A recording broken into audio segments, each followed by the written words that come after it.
All right, Max, T-Mobile Arena. When was the last time you were in this building?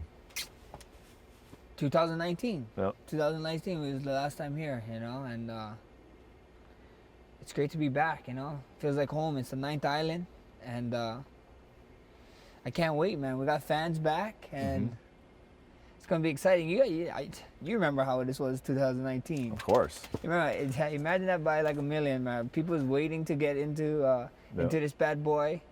Like I said, this is the ninth island, and I'm excited, man. 2.5 years ago, 2019, UFC 245. What would you say happened that night? I went out there. I did my thing. I had fun with it, and I thought I did enough. But like I said, three judges sitting ringside or cage side, and they went the other way. You know, so it is what it is, and we're here now. Yep. When you think about the first two fights with Alexander Volkanovski, did you felt you had that feeling for both? When the fight was over, you in your mind thought you had done enough to win the fights? For sure. For sure. Both times. It's even the second time. But there's like a wise man once said, it is what it was. Who said that? It is what it was, man. And you get back up on the horse, you keep riding, and we did what we did, like I said, like how you said, especially the second one, Dana White, like half the UFC roster said what they said, they thought I did enough, but I wasn't there to add any more gas to the fire, It happens, let it go, you move on, and we're here now. Was it ever hard though to let that go, to feel like you won, to have others feel like you won, but you don't have it? Like, was that ever difficult? Not hard at all. Not hard at all. Why cry over spilt milk? And obviously, I don't know in what world or any world that someone thinks that he did it convincingly, because we're here for a third time, So we're here for a reason, and you guys gonna find out that reason come July 2nd. As you sit here and you know you're going to be fighting in this building soon, like what's going through your mind, and what are you picturing looking around this arena? Hawaiian flags, a bunch of stuff, a bunch of Max Holloway merch everywhere in this bad boy. So it's going to be exciting. Hawaiian kickboxer.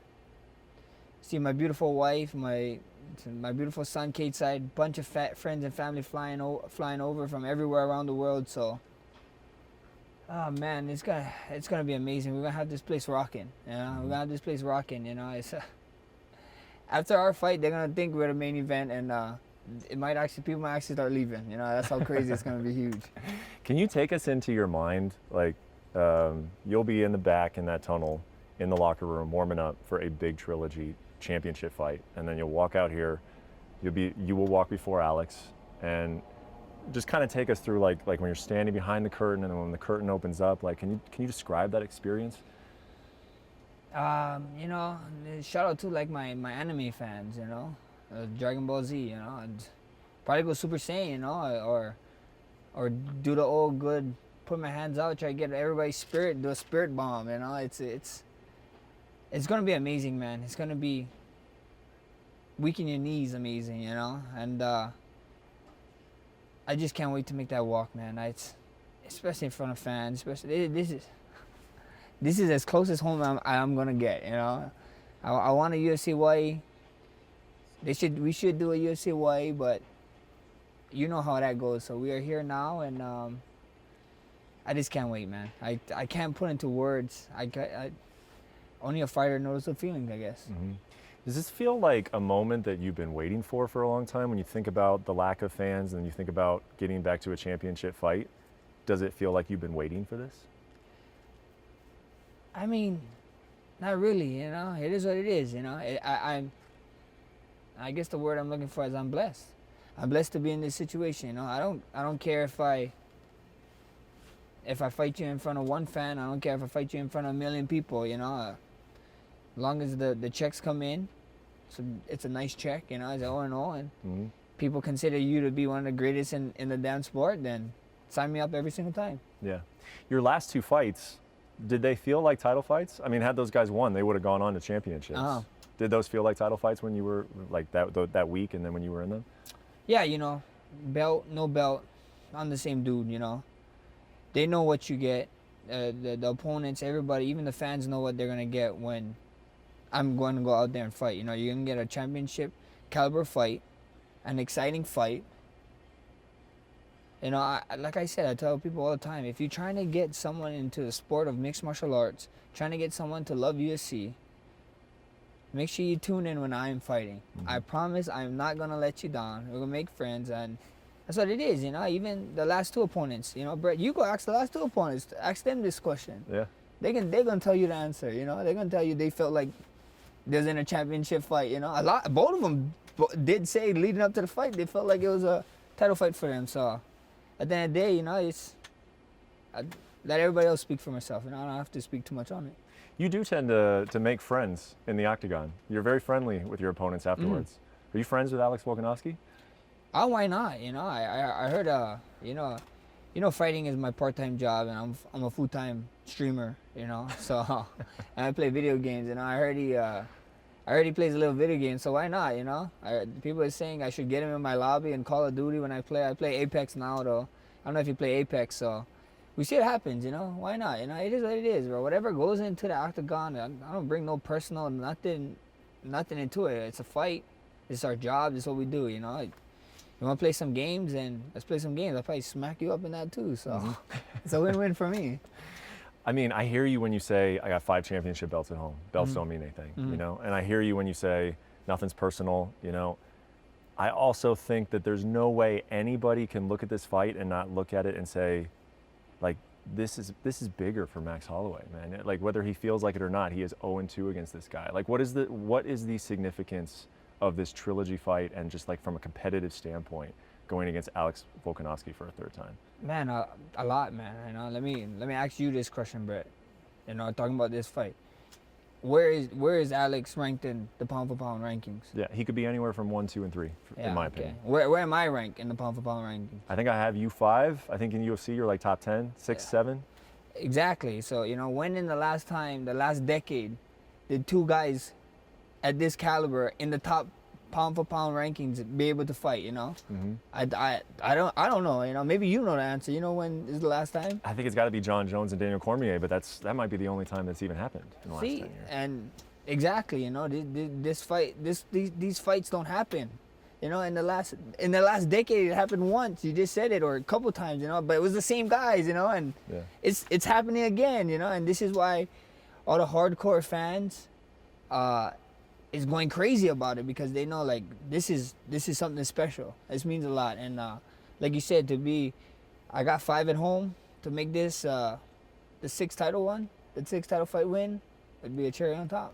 Do you find yourself wanting it more than maybe some of the other ones? I mean, like you guys said, all the time, you guys always talk about who has more to lose and so on, or that guy got more to lose. Respectfully, I think I have more to lose every single fight. Yeah. Every single fight I go there, I feel like I'm the one having more to lose, And every single fight, I always tell you, Brett, I'm 0-0, And this fight is no different, I'm taking this fight like this is my first fight, and this could be my last fight. We don't know what happens after this. We don't know if I ever fight again. You just really don't know. So that's the way I'm approaching it, and fans are going to be in for a treat for this one. Yeah. Why do you think you feel that way, that you always have the most to lose? That's just how I feel, and I feel that way because I just told you, we approach fighting like this is my last fighting, like this fighting game is crazy. You be here one day and the next day everything gone, It's just life. That's how life is, Especially fighting is a gambling man's sport, so that's how I feel. Have you felt that, what you just described, with you guys are 2 of the top 5, 10, wherever you are in the rankings, you're 2 of the top pound-for-pound fighters in the world. Have you really felt that in the fights with him? Oh yeah, for sure. For sure. You look at if you look at some of the fights that he did, and you look at some of the fights I do, it's obvious, and it shows that we two are up there. We're there to be talked about, and especially in our division, you know, and not only in our division. I think so. Me and him can do well in other divisions, you know, and he did do well in other divisions outside of the UFC, you know. So kudos to him. So I think this is a big fight. I think it's an amazing fight, and I just can't wait for this one. When you have a fight between two guys who are that skilled, two guys who are that high pound for pound, what will it come down to? I mean, I couldn't tell you. I don't know. I don't know what it comes down to. Or maybe I do know the answer. I'm not gonna tell you, bro, because I might give the answer away to him. Yeah. You know, but I can tell you this: you guys get to find out July 2nd, Saturday night, T-Mobile Arena, live on ESPN Plus, pay-per-view. You guys gonna find out. You know, like I said. I mean, I think the countdown or something just dropped, and I had 10 rounds with this guy. We'd be lucky if we get past 3 in this one. You know, it's gonna be an amazing one. Yeah, I mean, you've always quoted the great Burt Watson saying that don't leave it in the hands of the judges because they'll always make you cry, baby, right? Yeah. When you got two guys who are as talented as you guys, though, how much control do you have over that, whether or not it goes to the judges? I mean, it's easier said than done. In any fight, at any level, you know, everybody can say, you know, you got to get out there and get a finish and blah, blah. I'm like, you guys do understand we're in the UFC. We're fighting the other best guys in the world. And then when you got guys like me and Alex, on the other hand, you know, number 1, 2 guy in the weight class, not only in the weight class, probably in the world too. It's like on the pound-for-pound list, it's crazy. It's hard to do, but you get out there and you get it done. So I'm super excited. I trust, I believe in everything we did in this camp. And the only thing left is, I think the hardest part is making the weight and then going out there and having fun Saturday night. How different has this camp been than the first two, just based on the fact that you're so familiar with him and we're not in the middle of a pandemic like the last time? Yeah, you know, this is what the sport is about, you know. This is what this fight is about. This fight is about to show the growth, the evolvement of fighting, you know. To many people, it just looks like the same guys going in there. But to my coaches, to the hardcore fans, to you guys, you know, you guys watched the last fights. We're approaching this very different, just like them, you know. We got different game plans, different things we got to do, working on different areas of our games, you know. So there's a lot of different things, you know. There's different ingredients, I think, so that you got to add to the pot, especially when you're at this level. So we get to find out whose ingredients is better come July 2nd. In your heart, do you feel like we'll have resolution to you and Alex after this fight? You think we'll have an answer one way or the other? I don't know. You know, first things first. We got to go out there and do the fight. You know, so we see what happens. You know, it is what it was. You know, I think that's your guys' job to worry about. I don't have to worry about that. I just got to go out there, worry about him in the octagon, control what I can control, get in there, get the job done, and then that's a question that you guys need to answer. So good luck. We didn't get to talk to you after your last fight. What were your thoughts on your performance against Yair? And just that fight was so incredible, and you weren't able to talk to the media after it. Like, break down that fight for you. I was pissed. I was pissed. They made me go to the doctor. I mean, you can talk to my coach and my doctor. Bro, it was just, I mean, I got stitches, you know, in my eye. But other than that, everything was fine. I was telling them I was fine, you know. I guess I watched the fight, and I can see why certain people, whatever, was thinking certain ways. But I was great, but it was good, you know. I know Yair is a dog, man. You know, I've been telling people this guy's a dog, and I mean, if anybody ever questioned his dogness, you know, those questions was answered that night, and it was super fun, man. The guy is so tricky, so fun, and who knows, you know, they got another big fight coming up with him and Ortega, so I'll probably run into him a few more times too. You know, we might be sitting here talking about a trilogy or whatever with him here and there. Sure. So we see what happens. For sure. I think you kind of alluded to it, but there were some concerns, Max, about some people said Max took too much damage in that fight with Yair Rodriguez. Did you see that, and how did you feel about it? No, you know, like I can see what people are saying that I took too much damage, but it's because of the cut. But like the cut on my eye was in the last half of the round and fifth round. I got hit with an elbow that we knew that I was training for the whole time. Like when he was on the ground, he likes trying this back elbow thing. and he hit me. And like, if you guys went back to the fight, you guys hear me like call myself stupid. I'm like, stupid. I was like, why is he landing this? You know, he landed like 3 things on me that I knew he was gonna throw, and he somehow magicianally landed it. I'm like, bro, what is going on? So it's kind of frustrated, but everybody was talking about damage in that fight. I'm like, bro, like, okay, like every fight, people takes here and there and whatever, some hits, but it wasn't as crazy as what people thought it would be. You know, I think so. It looked bad because I had a big gash on my eye, but it happened in the last half of the last round. You know, so it is what it is. Yep.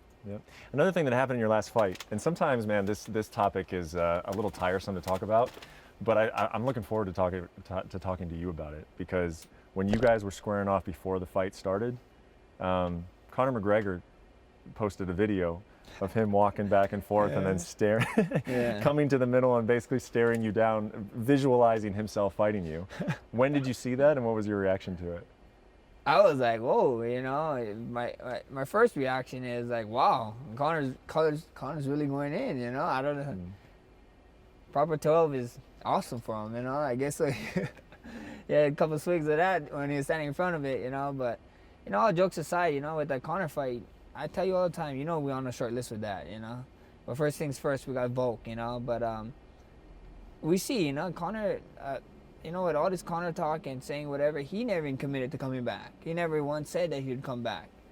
And rightfully so, he shouldn't, you know. Like, Conor is what everybody wants to be, you know. Everybody wants to get in this fight game, you know, make the money, and then save your chickens, you know. Why, you know? Why would he come? I wouldn't even blame him if he didn't want to come back, you know. It's like, if he want to come back, that's just his competitive side, straight doing it, you know. So it's like, it's whatever. And then talking about competitive side, that's just how it is with me and him, you know.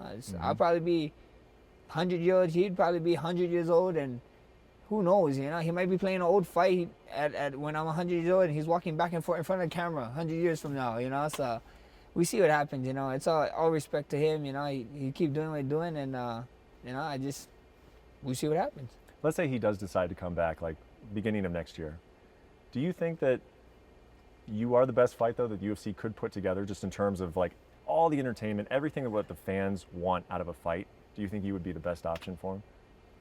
I mean, that question is for you. Do you think I'm the best option for him? I ask you, you know, let's go have a poll. Go put a poll on ESPN Plus or something. Go ask them. Because, you know, give them what the fans want. You know, the people keep talking about it. You know, that fight was, like I said, that fight was baby Max, baby Conor. We was just 2 babies in the UFC, you know, doing our thing. So, I mean, that's a question for you guys to ask each other, ask the other media guys, go ask fans, whatever. Do a poll, I say. I say, and then let it speak for itself. And then how about Charles Oliveira, another guy that you fought previously? What do you think of his performances lately? The dude's demon mode right now, you know. Everybody, it's funny because everybody keep talking about him quitting. And he been making everybody calling him quitter. So, you know, good for him, you know. So he's been killing it, you know. Unfortunate with that, he just got stuck with a stickler on the weight with the half. Like, come on, bro. Like, the thing was like moving. Like, put that thing on the 55. Let it bounce, come and be like, hey, 55, you know. So I just feel bad for the guy, you know. His next one is not even a title defense anymore. He got to go back to start to be a contender again, or not even contender. He's fighting for the belt, but it's like, it's not a title defense. They robbed him from his history, so I feel bad for him. But we see what happens to it down, you know. It is what it is, you know. He knows that.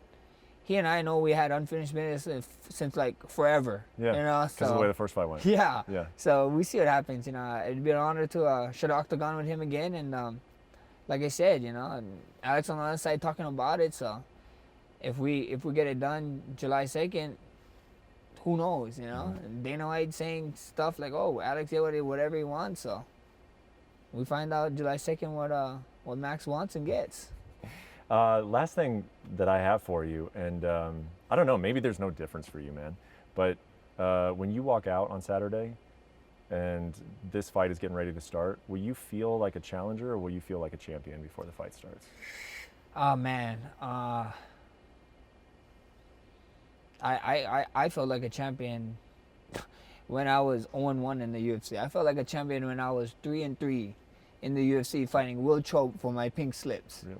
You know, I just felt like a champion. You know, you can ask my team, ask my coaches, ask my wrestling coach Michael Nakagawa, because he always heard it. You know, I talked about myself being a champion. But that's just the attitude you need. You know, if you don't think you're the best, you don't believe you're the best in the world, then why you belong here? You know, and that's what helps me, makes me to walk. You know, just like everybody else too. I get nervous before every fight. If people ask you, do you still get nervous? I was like, I'm human. You know, last time I checked, I know if anybody, any sport at any level, professional sport, tell you they don't get nervous before a game, they're straight up lying to you, because if they're not getting nervous before a game, that means they know they didn't do enough to get it done, you know, so they're accepting defeat already. So I get nervous because of all the things that I know I did, and now I got to go prove it to why it's worth it to my wife and my son and my family, my friends, and my coach's wife and sons, you know, and their family and friends, because I'm taking all their time away from them too, you know. So the question is simple, man. I've been a champ when I came in here 4-0. I'm still a champ to today in my eyes, and no one's gonna tell me different. You know, that's the kind of confidence that you need, though. You know, that's what's gonna separate you from the contenders and the champions. So believe in yourself, and remember to hashtag bless yourself all the time.